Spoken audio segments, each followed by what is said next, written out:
नमस्कार, आप देख रहे हैं सलील संदेश और मैं हूं आपके साथ अश्विनी। बुलेटिन की शुरुआत करते हैं कुछ खास खबरों के साथ। उत्तर प्रदेश के डिप्टी सीएम केशव प्रसाद मौर्य मुरादाबाद दौरे पर पहुंचे, जहां उन्होंने सदर ब्लॉक परिसर में पौधारोपण कर पर्यावरण संरक्षण का संदेश दिया। इसके बाद डिप्टी सीएम ने विभिन्न विभागों द्वारा लगाई गई सरकारी योजनाओं उपलब्धियों की प्रदर्शनी का निरीक्षण किया। उन्होंने अधिकारियों से योजनाओं की प्रगति की जानकारी लेते हुए पात्र लोगों तक सरकारी लाभ पहुंचाने के निर्देश दिए। इस दौरान DM Rajendra पेसिया, SSP Satpal Atil, BJP विधायक रितेश गुप्ता, रामवीर सहित बड़ी संख्या में जनप्रतिनिधियों और अधिकारी मौजूद रहे। कार्यक्रम को लेकर सुरक्षा के भी कड़े इंतजाम किए गए थे। औरैया पहुंचे प्रदेश के प्रभारी मंत्री राकेश राठौर गुरु ने केंद्र सरकार के 12 सालों की उपलब्धियों गिनाते हुए स्वच्छ भारत मिशन, हर घर जल और प्रधानमंत्री आवास योजना को बड़ी उपलब्धि बताया। उन्होंने कहा कि प्रधानमंत्री नरेंद्र मोदी के नेतृत्व में देश विकास की नई ऊंचाइयों पर पहुंचा है। मंत्री ने दावा किया कि सरकार बिना भेदभाव सभी वर्गों तक योजनाओं का लाभ पहुंचा रही है और इस दौरान उन्होंने समाजवादी पार्टी और कांग्रेस पर भी निशाना साधते हुए कहा कि अयोध्या दान पात्र प्रकरण में एसआईटी जांच का हवाला देते हुए दोषियों पर सख्त कार्रवाई की बात कही है। पूरे हो गए हैं, किस तरीके से क्या उपलब्धियां रही है? 12 साल पूरे बेमिसाल।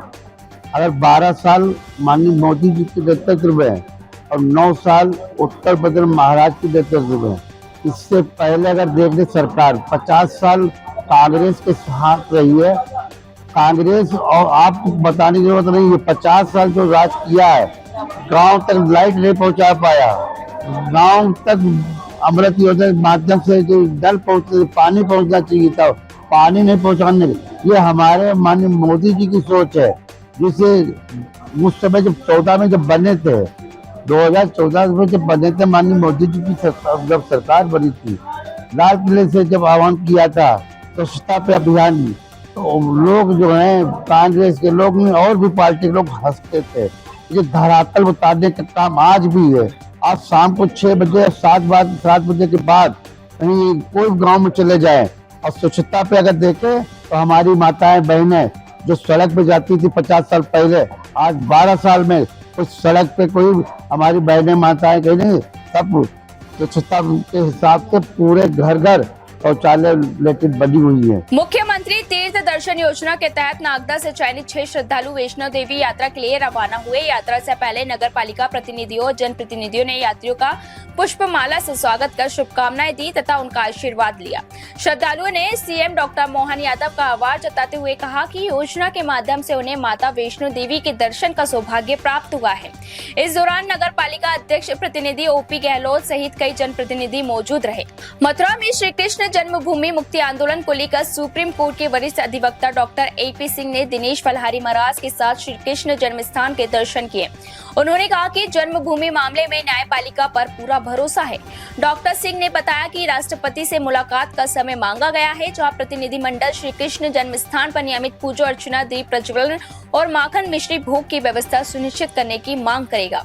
इस दौरान सनातन धर्म बोर्ड गठन और मथुरा वृंदावन में तामसिक पदार्थों की बिक्री पर रोक की मांग भी उठाई है। हमारे हिंदुओं के हृदय सम्राट परम आदरणीय doctor AP Singh advocate supreme court यहाँ कृष्ण जन्मभूमि मंदिर में दर्शन करने आए। उन्होंने एक इच्छा जताई है कि यहाँ पर 16 से 70 के बाद में माखन मिश्री का भोग नहीं लगा है। कृष्ण कन्हैया हमारे भूखे हैं, प्यासे हैं, तो हमारी ठाकुर जी के चरणों में यही प्रार्थना है कि यहाँ पर जहाँ हमारे कन्हैया का जन्म हुआ उस स्थान पर भोग प्रसाद जरूर लगना चाहिए। हम महामहिम राष्ट्रपति जी से समय मांगेंगे और उनको इस बाबत पूरा पत्र लिखकर सौंपेंगे, जिससे हमारे ठाकुर जी कृष्ण कन्हैया का यहाँ भोग प्रसाद लगे, 56 भोग लगे, यही हमारी प्रार्थना है। आज श्री कृष्ण जन्मभूमि में मैं परम पूज्य हमारे मुख्य याचिकाकर्ता जो इलाहाबाद हाई कोर्ट में कृष्ण जन्मभूमि मुक्ति आंदोलन के द्वारा केस चल रहा है, याचिकाकर्ता हैं दिनेश फलाहारी, जो फल पर रहते हैं, फल लेते हैं, अन्न नहीं ग्रहण करते। जून के महीने में देखो पूरे समय नंगे पैर रहते हैं, सर्दी गर्मी बारिश, उनके साथ दर्शन किए। परम पूज्य माता जी हमारी और हमारे एडवोकेट साथी जो केस लड़ रहे हैं, उन सब ने यहाँ दर्शन किए। श्री कृष्ण जन्मभूमि साफ तौर पे दिख रहा है किस तरह से मंदिर के ऊपर ऊंचाई पे दरगाह बनाई गई, मस्जिद बनाई गई। इससे साफ जाहिर होता है लगे हुए दीवार के सटे हुए। इसका क्या मतलब? श्री कृष्ण जन्मभूमि है, गर्भगृह है, कारागार है, 7वीं जेल है, सब कुछ है, तो इसका क्या मतलब हुआ?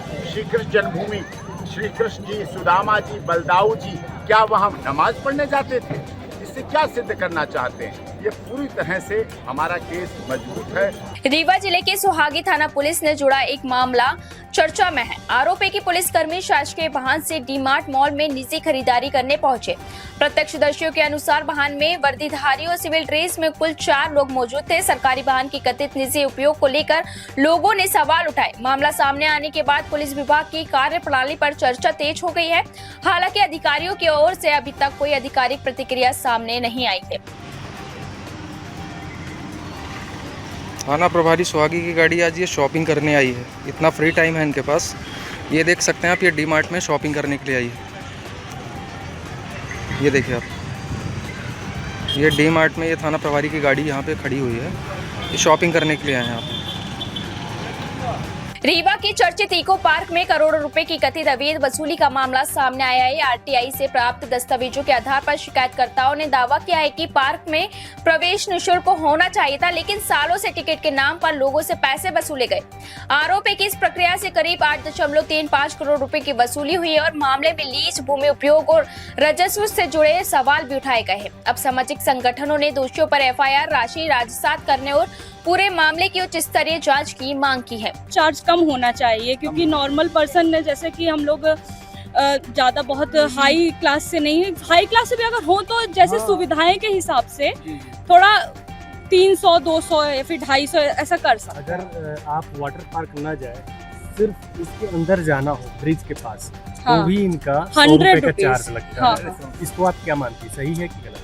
इसको बिल्कुल 10 रुपए करना चाहिए। रीवा की एक विशेषता है, कोई भी योजना अगर प्राइवेट हिसाब से चलती है, जैसे एक ये देख लीजिए आप इको पार्क, दूसरा आप ऑडिटोरियम देख लीजिए, उसमें जो सुविधाएं उस टेंडर में नहीं रहती, सरकार उनको मुफ्त में बना के देती है। इसमें जो रिवर फ्रंट योजना है, 17 करोड़ की योजना थी, केवल एक साइड बनी है जहां से इको पार्क बना, दूसरी साइड वो योजना बनी भी नहीं। वो इसलिए होता है कि वो थोड़ा और एनहांसमेंट मिले अन्यत्र पूंजी से, उसमें इन्वेस्टर को कोई टेंशन नहीं है, सरकार सहयोग में।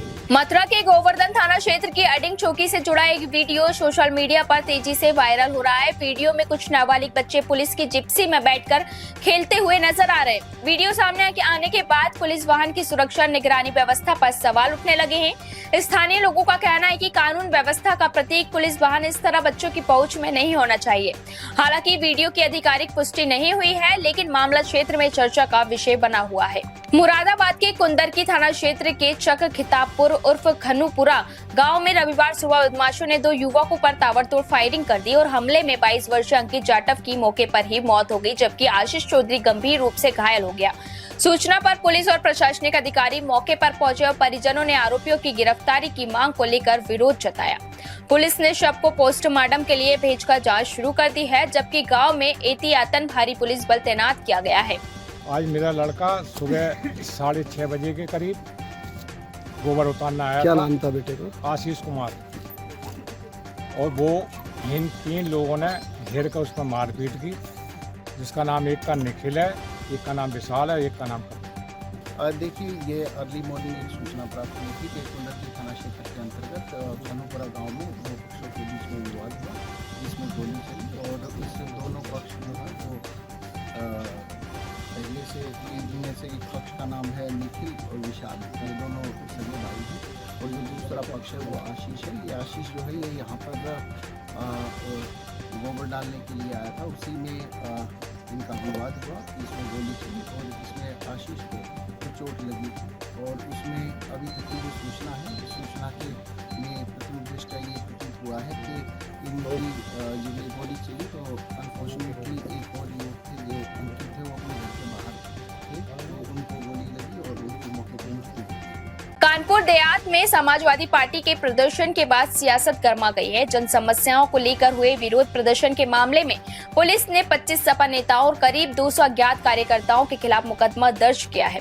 इस कार्रवाई पर सपा नेताओं ने कड़ी आपत्ति जताते हुए इसे लोकतांत्रिक अधिकारों का दमन बताया है और वरिष्ठ सपा नेता नरेंद्र पाल मनु का कहना है कि प्रदर्शन की सूचना पहले ही प्रशासन को दे दी गई थी और कार्यक्रम पूरी तरह शांतिपूर्ण रहा। उन्होंने आरोप लगाया कि बीजेपी सरकार विपक्ष की आवाज दबाने और जनता के मुद्दे उठाने वालों को डराने का प्रयास कर रही है। गौरतलब है कि सपा कार्यकर्ताओं ने महंगाई, बेरोजगारी, यूरिया संकट, पेपर लीक और बिजली दरों में वृद्धि को लेकर जिला मुख्यालय माती में प्रदर्शन कर ज्ञापन सौंपा था। समाजवादी पार्टी का प्रदर्शन 11 तारीख को जिला कलेक्ट्रेट माती में था जिसकी सूचना समाजवादी पार्टी द्वारा जिला कार्यालय माती जो जिला कलेक्ट्रेट का है उसको दी गई थी और देने के बाद ही ये कार्यक्रम किया गया था।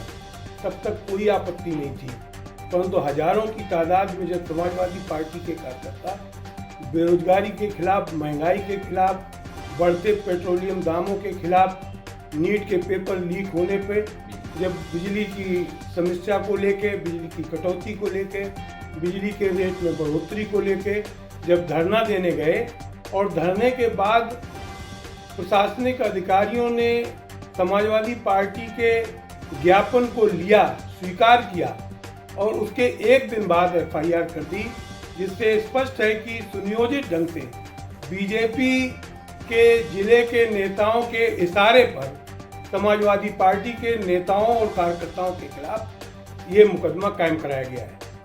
रीवा के प्रसिद्ध चिरहुलानाथ मंदिर में श्रद्धालुओं की सुरक्षा व्यवस्था एक बार फिर सवालों के घेरे में है। शादी की सालगिरह पर भगवान के दर्शन करने पहुंची कल्पना पांडे नाम की महिला का करीब 3.5 तोले का सोना का मंगलसूत्र भीड़ में चोरी हो गया। पीड़िता का आरोप है कि दर्शन के दौरान 3 से 4 संदिग्ध लोग लगातार उनके आसपास मंडरा रहे थे और मौके पर मिलते ही वारदात को अंजाम दे दिया। और सबसे बड़ा सवाल ये कि मंदिर परिसर में सीसीटीवी कैमरे लगे होने के बावजूद अब तक चोरों का कोई सुराग नहीं लग सका। घटना के बाद श्रद्धालुओं में नाराजगी और मंदिर की सुरक्षा व्यवस्था को लेकर चिंता बढ़ गई है। पुलिस ने मामला दर्ज कर जांच शुरू कर दी है। वहीं श्रद्धालुओं से भी भीड़-भाड़ वाले स्थानों पर सतर्क रहने की अपील की गई है। लगभग 10 दिन पहले मंदिर में एक चोरी हुई थी जिस पर हमारे थाने में अपराध पंजीबद्ध है और विवेचना की जा रही है। मैम, ये चोरी की घटनाएं मंदिरों में अक्सर क्यों बढ़ रही है, क्या कुछ कहना है? वहाँ पे एक्चुअल में अभी कंस्ट्रक्शन काम चल रहा है, इस कारण से, और अगल बगल ठेले भी लगे हुए हैं, तो व्यवस्थाएं थोड़ा सा अच्छे से नहीं हो पा रही वहाँ पर। लोगों से आप क्या अपील करना चाहेंगे कि वहाँ पे जो चोरी की घटनाएं हैं उसमें क्या ध्यान दे सकते हैं? कम से कम ज्वेलरी पहन के जाएँ और एक्सपोज ना करें उस चीज़ को। जी, मेरा 19 मई 2026 को, अभी पिछले महीने, यहाँ चिरहुलानाथ मंदिर में हस्बैंड के साथ अपने दर्शन करने आई थी, तो मेरा 3.5 तोले का मंगलसूत्र यहाँ किसी ने छीन लिया। फुटेज में दिख रहा है कि 3-4 महिलाएं पीछे लगी हुई हैं और मेरा मतलब वो यहाँ से वेट कर रही थी। इसके बाद उन्होंने काटा में जाके एफआईआर भी करी, लेकिन मतलब पुलिस वाले कंट्रोल रूम गए, फुटेज देखे, यहाँ का भी फुटेज देखे, लेकिन उनका कहना ये है कि क्लियर नहीं हो पा रहा है, वो काटते नहीं दिख रहे हैं, पर संदिग्ध तो हैं।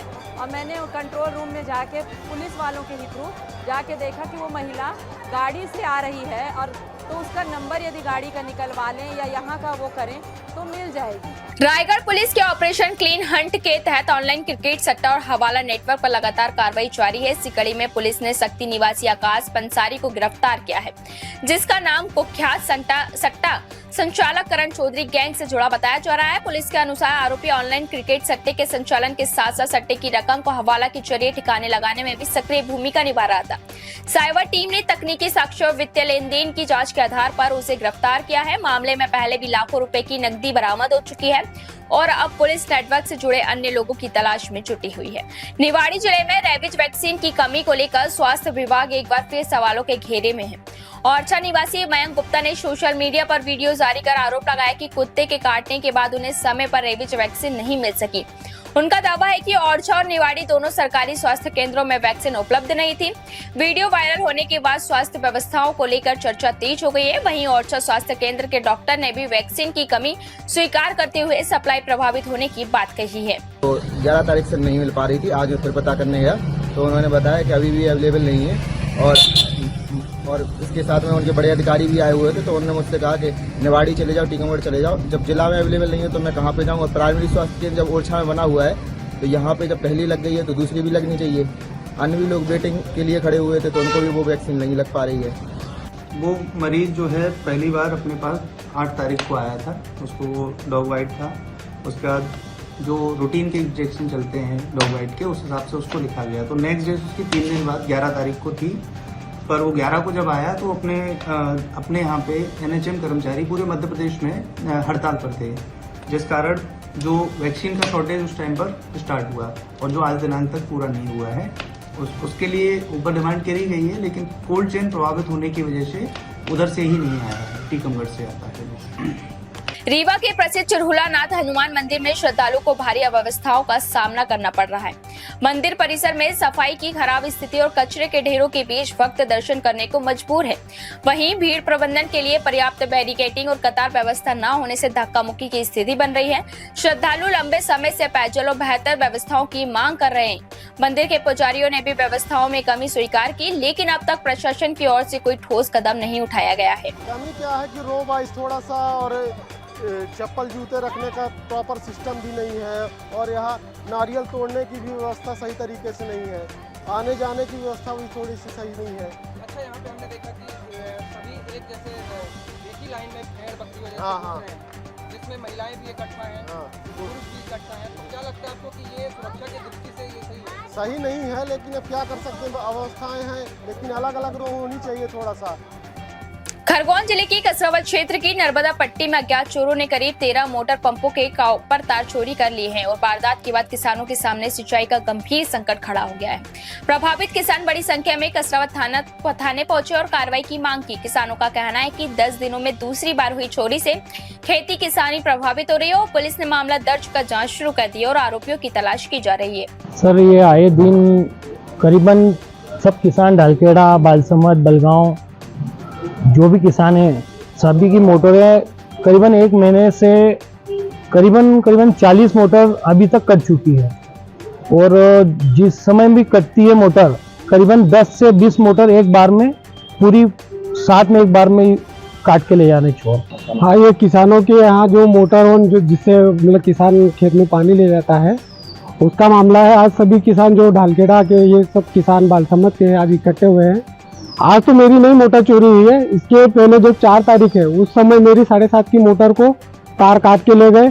आज मेरा नंबर है, आगे चल के और दूसरे किसानों का भी नंबर आएगा। और अभी जो देख रहे हो अभी गर्मी है, मतलब फसलें लगी हुई है, फसलों को पानी चाहिए। अगर एक मोटर एक बार कट रही है तो उसको 4 दिन में वापस रखने में और ऊपर से पैसा भी जा रहा है। अभी मेरी 7.5 की मोटर थी, उसको बनाने में मेरे को 17,000 रुपये लगे। कानपुर देहात के मूसानगर क्षेत्र स्थित नयापुरवा गांव में यमुना नदी में नहाने गई 2 किशोरी डूबने लगी। उन्हें बचाने के लिए 18 वर्षीय सिद्ध गोपाल नदी में कूद गया। उसने एक किशोरी की जान बचा ली, लेकिन दूसरी किशोरी भूरी देवी को बचाने के प्रयास में वे खुद भी तेज बहाव में बह गया।